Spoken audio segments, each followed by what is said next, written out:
Hello everyone, నేను హరభూపాల్. చాలా నెలల తర్వాత మళ్ళీ వీడియోతో మీ ముందుకు రావడానికి అవకాశం అండ్ అవసరం వచ్చింది. ఆల్ ఆఫ్ సడన్ జస్ట్ కొన్ని గంటల కిందటే ఆంధ్రప్రదేశ్లో డిఎస్సి నోటిఫికేషన్ ఇచ్చారన్న విషయం మీకు అందరికీ తెలిసే ఉంటుంది. సో డేట్స్ కూడా సర్ప్రైజింగ్గా అనౌన్స్ చేసేసారు. చాలా షార్ట్ గ్యాప్లో డిఎస్సి నోటిఫికేషన్ సంబంధించి అండ్ ఎగ్జామ్ షెడ్యూల్ కూడా మార్చ్ 15 నుంచి ఇవ్వడం జరిగింది. సో చాలామంది ఈవినింగ్ నుంచి మెసేజ్ పెడుతున్న వాళ్ళు ఇంత షార్ట్ గ్యాప్లో అంటే హార్డ్లీ 35 డేస్ ఉండే ఈ టైంలో డిఎస్సికి ప్రిపేర్ అయ్యి ఎగ్జామ్ రాసి సక్సెస్ కావడం పాసిబుల్ అయినా అని అడుగుతున్నారు.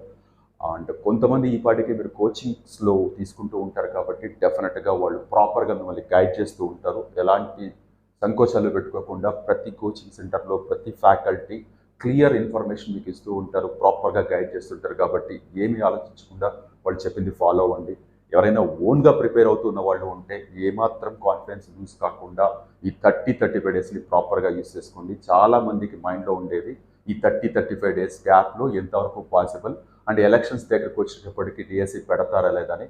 ఇవన్నీ మన చేతిలో లేని విషయాలు లేదా మన కంట్రోల్లో లేని విషయాలు. వీటి గురించి ఆలోచించకుండా ఏదైతే అనౌన్స్ చేశారో ఆ టైంలో మనం ఏం చేయగలం అనేది ప్రాపర్గా ప్లాన్ చేసుకుంటే చాలు. ఇక్కడ స్ట్రైట్ అవే మీ అందరి మైండ్లో ఉండే డౌట్ పోవడానికి నేను చెప్పగలిగింది ఏంటి అంటే, డిఎస్సికి అప్లై చేస్తున్న కొన్ని లక్షల మంది ఎవరైతే ఉన్నారో అందరికీ 35 డేస్ టైమే ఉంటుంది. అంటే అందరికీ ఈక్వల్ అమౌంట్ ఆఫ్ టైమే ఉంటుంది. ఆ 35 డేస్ ఆఫ్ టైంని ఎలా ఆర్గనైజ్డ్గా ప్లాన్ చేసుకొని ప్రిపేర్ అయ్యి సక్సెస్ అవుతారు అన్నది మీ ఇండివిజువల్ ప్లానింగ్ మీదే ఆధారపడి ఉంటుంది తప్ప, సో టైం తక్కువ ఉంది కాబట్టి నాకు ఛాన్స్ లేదని ఎవరు అనుకున్నారో అంటే అది మీ మొదటి స్టెప్ అవుతుంది ఫెయిల్ కావడానికి. సో కాబట్టి ఎలాంటి డౌట్స్ పెట్టుకోకుండా డెఫినెట్గా ముందుకెళ్ళండి ప్రిపరేషన్లో. ఈ 35 డేస్ టైం ఏదైతే ఉందో నా సజెషన్ అయితే ఎవరైతే ఓన్గా ప్రిపేర్ అవుతున్నారో ఇంట్లో ఉండి కోచింగ్ సెంటర్స్కి వెళ్ళలేక, నా సజెషన్ ఏంటి అంటే ఈ 35 డేస్ టైం ఏదైతే ఉందో చివరిలో ఉండే 5 డేస్ పక్కకి తీసేసి మీ మైండ్లో ఎగ్జాక్ట్గా 30 డేస్ టైమే పెట్టుకోండి. అంటే మార్చ్ 10th వరకే మైండ్లో పెట్టుకోండి.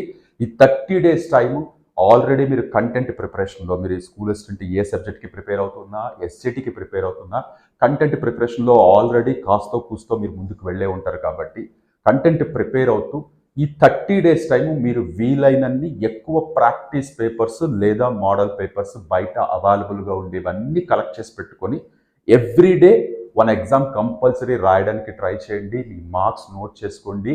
మీ ప్రోగ్రెస్ ఎలా ఉందో చూసుకోండి. దానివల్ల మీకు మంచి మోటివేషన్ దొరుకుతుంది. నాకు మార్క్స్ పెరుగుతున్నాయి ప్రిపేర్ కావడం వల్ల అని. ఉన్నది 30 డేస్ టైమే కాబట్టి డైలీ ఒక పేపర్ రాయడానికి డెఫినెట్గా ప్రిఫర్ చేయండి. బయట ఏ పబ్లికేషన్స్కి సంబంధించి ఏ పేపర్స్ దొరికినా సరే, మోడల్ పేపర్స్ మీ సబ్జెక్ట్కి రిలేటెడ్, డెఫినెట్గా డైలీ ఎగ్జామ్ రాయండి. చివరి 5 డేస్ ఏదైతే ఉందో డైలీ 2 లేదా 3 పేపర్స్ రాయడానికి ట్రై చేయండి. డెఫినెట్గా దానివల్ల more practice and more confidence మీకు దొరుకుతుంది. సో ఆన్ ద హోల్ నేను చెప్పేది ఏంటి అంటే, ఈ 30 డేస్ టైం అనేది చిన్న టైం ఏం కాదు. అంటే మనం నెగిటివ్గా మాట్లాడితే చాలా రకాలైన కాంట్రవర్సీస్ రావచ్చు, ఇంత టైంలో కుదురుతుందా కుదరదా అని. బట్ ద థింగ్ ఏంటంటే ఉన్న వాటిలో మనం ఏం చేయగలని మాత్రమే ఆలోచించాలి. సో టైం పెంచితే హ్యాపీ, పెంచకపోయినా ఉన్న కాంపిటీషన్లో అందరికీ ఈక్వల్ అమౌంట్ ఆఫ్ టైం ఇచ్చినప్పుడు ఆ టైంని మనం ఎలా ఆర్గనైజ్డ్గా ప్లాన్ చేసుకుంటామన్నది మన మీద డిపెండ్ అయి ఉంటుంది.